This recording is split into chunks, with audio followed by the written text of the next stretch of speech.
ජුනි 18 වෙනිදා මුළු ලෝකයේම සංගීත ලෝලීන්ගේ හදවත් තප්පර කිහිපයකට නතර වුණා.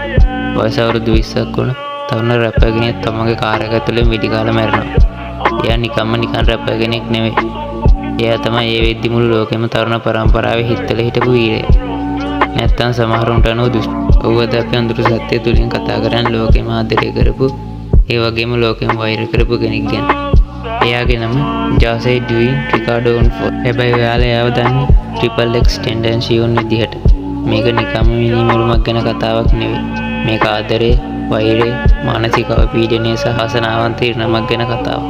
කතාව පටන් ගන්න 1998 ජනවාරි 23 වෙනිදා. ඇමරිකාවේ ෆ්ලොරිඩා වල ජෝසේ ඒ කියන්නේ අපේ කතානායකයා ඉපදෙද්දී එයාගේ අම්මට වයස අවුරුදු 17යි. තාත්තා හිටියේ හිරේ.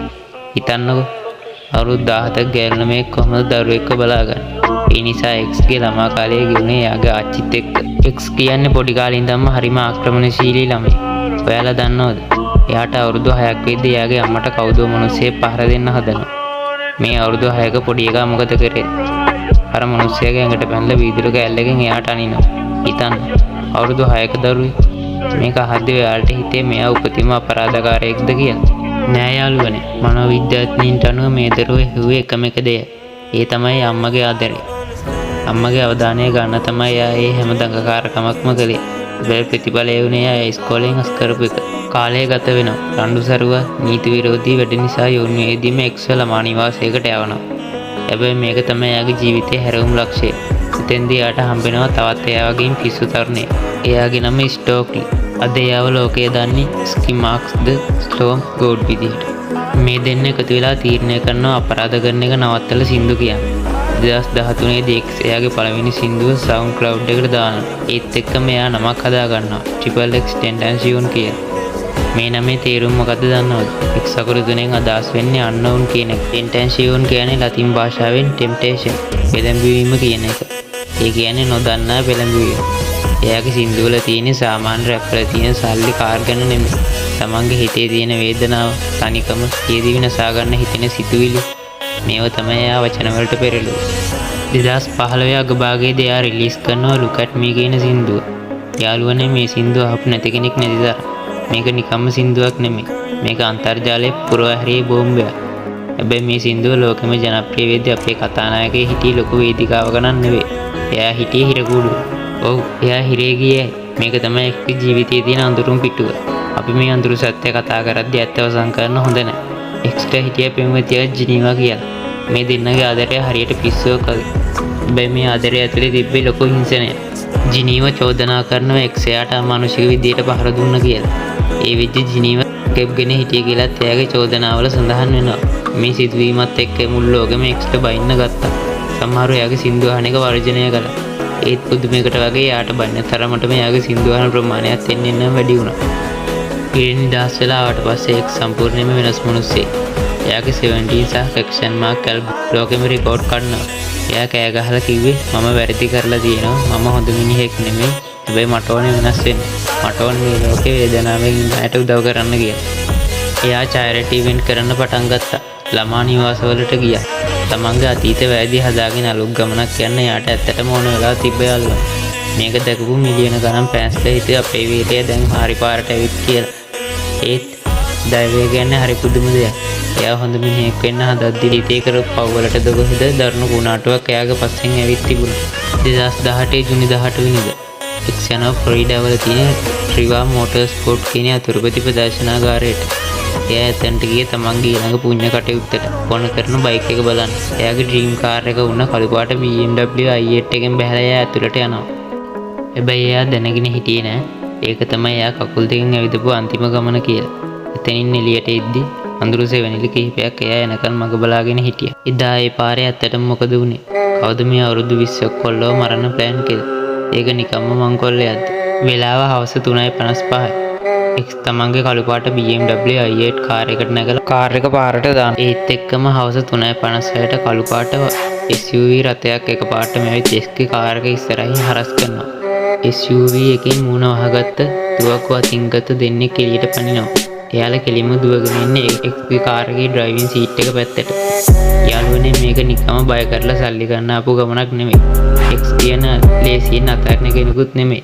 එයා මේ තුවක්කුකාරයෝ එක්ක පොරබද තමන්ගේ ජීවිතේ බේර ගන්න එයාට පුළුවන් උපරිම උත්සාහ කරනවා. තප්පර කිහිපයක් ඇතුළත අර තුවක්කුකරුවන්ගේ එක්කෙනෙක් අනුකම්පාවකින් තොරව එක්ස්ට පිටි කිහිපයක්ම තියෙනවා. ඒත් එක්කම කාර් එක ඇතුළේ තිබ්බ ලුයි ටුවන් බෑග් එක උදරගෙන එයාලා පැනලා යනවා. ඒ බෑග් එක ඇතුළේ ඩොලර් 50000ක සල්ලි තිබුණා. වෙඩි බෙදුන X නැතුව කාර් එකේ සීට් එකට කඩාගෙන වැටෙනවා. අවුරුදු 20ක ලෝකයක් ආදරය කරපු ඒ තරුණ ජීවිතය ඒ මහා පාරේදීම අවසන් ගමන් යනවා. මේ සිදුවීම් වෙලා විනාඩි ගණනක් යන කලින් මහා පාරේ හිටිය මිනිස්සු මේක වීඩියෝ කරලා අන්තර්ජාලයට දානවා. මුළු ලෝකෙම ෆෑන්ස්ලා හිතුවේ මේක X ගේ අලුත් මියුසික් වීඩියෝ එකේ ප්‍රොමෝෂන් එකක් කියලා. මොකද මරණය ගැන කතා කරන එක එයාගේ සින්දුවල සාමාන්‍ය දෙයක්. නෑ මේක බොරුවක්. අපේ X මැරිලා වෙන්න බෑ. ගොඩක් අය එහෙම හිතුවා.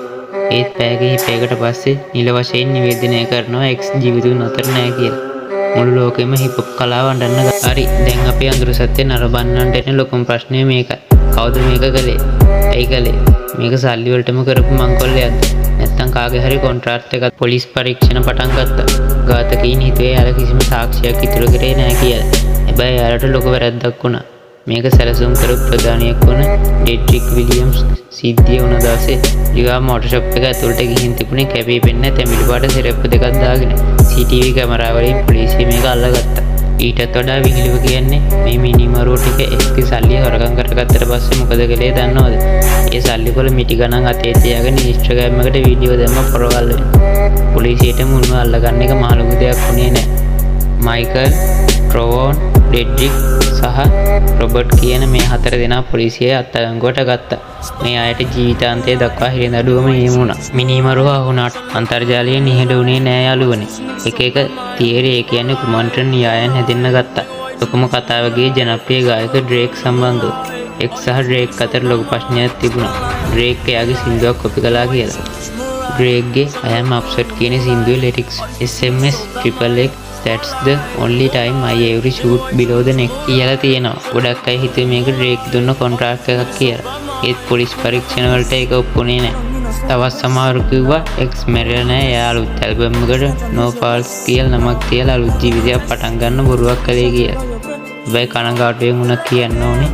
ඒ කිසිම දෙයක් ඇත්ත නෙමෙයි. ඒ අවාසනාවන්ත මරණය සත්‍යයි. X කියන්නේ කවුද? එයා යක්ෂයෙක්ද? එහෙම නැත්නම් දේවදූතයෙක්ද? එයාගේ ජීවිතයේ මුල් කාලේ එයා වැරදි ගොඩක් කළා. උන්ට රිදෙව්වා. ඒත් එයා මැරෙන්න කලින් එයාට ඕනුනේ ඒ වැරදි හදාගෙන ලෝකෙට ආදරේ බෙදන්න. එයාගේ සින්දු හරහා මානසික පීඩනයෙන් තනිකමේ හිටිය මිලියන ගණනක් තරුණ තරුණියන්ගේ ජීවිතය බේරගත්තා. එයා මැරෙන්න කලින් ඉන්ස්ටාග්‍රෑම් ලයිව් එකක් ඇවිත් කියපු කතාවකින් මම අද වීඩියෝ එක ඉවර කරන්නම්. මම හදිසියෙවත් මැරුණොත් මට ඕනේ ජීවිතයේ අඩුම තරමේ ළමයි මිලියන 5ක්ව සතුටු කරලා තියෙනවා දකින්න. ඔව් X ඔයා එක කළා. ඔයා අද නැති වුණත් ඔයාගේ හඬ තාමත් මේ ලෝකේ ඇහෙනවා. ඉතින් යාළුවනේ මේ වගේ ලෝකයේ සැඟවුණු අඳුරු සත්‍යයන් විසඳිය නොහැකි අභිරහස් එක්ක ආයෙත් දවසක හමු වෙමු. මේ කතාව ගැන ඔයාලට හිතෙන දේ පහලින් කමෙන්ට් කරන්න. වීඩියෝ එකට ලයික් එකක් දාලා අඳුරු සත්‍ය සබ්ස්ක්‍රයිබ් කරන්නත් අමතක කරන්න එපා. මම ගිහින් ඉන්නම්. සුබ දවසක්. No, oh, you testing, focus, can't run, here's your lesson, no.